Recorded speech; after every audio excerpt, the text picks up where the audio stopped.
Assalamualaikum warahmatullahi wabarakatuh. Perkenalkan, nama saya Wadelinda Mulia Ruardin dengan NPM 03190192 Universitas Muhammadiyah Buton.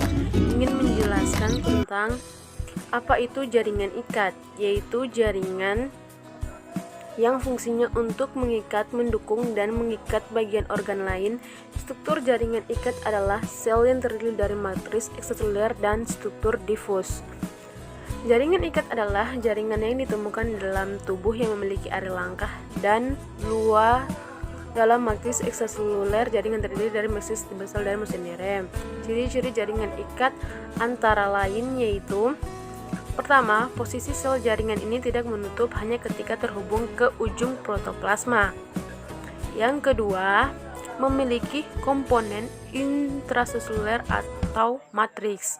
Yang ketiga, memiliki bentuk difus atau tidak teratur sitoplasma, granular, dan inti sel balon. Macam-macam jaringan ikat antara lain: A. Penyongkong, pengikat, dan pengisi, yaitu jaringan otot, epitel, dan saraf dihubungkan satu sama lain oleh jaringan ini. Selain itu, jaringan ini mengisi ruang antar sel tendon. Adalah jaringan itu yang mendukung atau menghubungkan jaringan otot dan tulang. D. Penyimpanan. Dengan berbagai jenis lipid penting karena cadangan makanan disimpan dalam bentuk glukosilikan berlemak. Jaringan konvensional bertindak sebagai cadangan air dan cadangan elektrolit, terutama sebagai ion Na+, seperti dari protein. Plasma tubuh disimpan dalam ruang intraseluler jaringan ikat. C. Pembungkus. Jaringan yang menutupi jaringan lain biasanya membran atau kapsul yang mengelilingi organ seperti kapsul dan ginjal yang disebutkan di sekitar otak. D. Pemeriksaan atau reparasi. Kemampuan untuk mengeliminasi jaringan dengan kondisi tinggi dapat dengan mudah memperbaiki jaringan yang rusak. Luka di jaringan kondisi dan membentuk bekas luka. Selanjutnya, pertahanan. Peran jaringan itu tergantung pada komponen mRNA jaringan yang mengandung sel fotosintesis yang disebut makrofag yang dapat memakan partikel dan mikroorganisme yang masuk ke dalam tubuh. Sel plasma menghasilkan protein spesifik yang disebut antibodi. Nutrisi. Matris jaringan adalah media di mana nutrisi dan sisa metabolisme dipertukarkan antara sel dan suplemen darah yang kaya nutrisi. Transportasi. Ada koneksi yang terdekat dengan kapiler darah, pembuluh darah, dan jaringan itu. Kedua pembuluh dikatakan terhubung ke jaringan ini, dinamakan nutrisi dari pembuluh darah masuk ke jaringan lain. Jenis jaringan ikat antara lain yaitu jaringan ikat sejati. Jaringan ini menyatakan terdiri dari jaringan konvensional yang dihilangkan dan konvensional yang dipadatkan. Jaringan ini no longer mengandung komponen sel serat yang disebut fungsi. Jaringan konvensional menghubungi organ tubuh, pembuluh darah, dan saraf-saraf.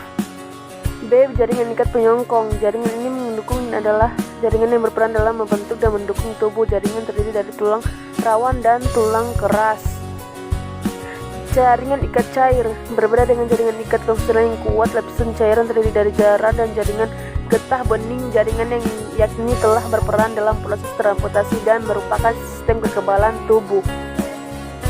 D. Jaringan penyambung, yaitu jaringan karena mempunyai suatu yang terdiri dari satu matris yang berfungsi menghubungkan dan mengikat sel dan organ dan pada akhirnya memberikan sekongkong kepada tubuh. Berbeda dengan jaringan lain, jaringan penyambung terutama berfungsi melalui komponen ekstraselnya. Struktur jaringan ikat yaitu antara lain: A. Matris. Jaringan ikat terletak di bagian ini dalam tubuh, bahkan dasar matris adalah cairan ekstraseluler. 1. Serat kolagen. Serat kolagen banyak terdapat pada hubungan antara tulang dengan otot seperti di tendon. 2. Serat elastis. Serat elastis berada pada pembuluh darah, ligamen, dan selaput tulang rawan pada lari atau dalam tenggorokan. 3. Serat retikuler. Serat tersusun dari kolagen dan serabut-serabut kolagen akibat elastisitas serat retikuler yang juga sangat rendah. 4. Bahan dasar penyusunan ini adalah monoksida sulfat yang asam hidroklornat sifat sangat lentur saat asam hidroklorid sangat tinggi dan kaku saat mikrosis tingginya. Cukup sekian, lebih dan kurangnya mohon dimaafkan. Terima kasih, semoga bermanfaat. Wassalamualaikum warahmatullahi wabarakatuh.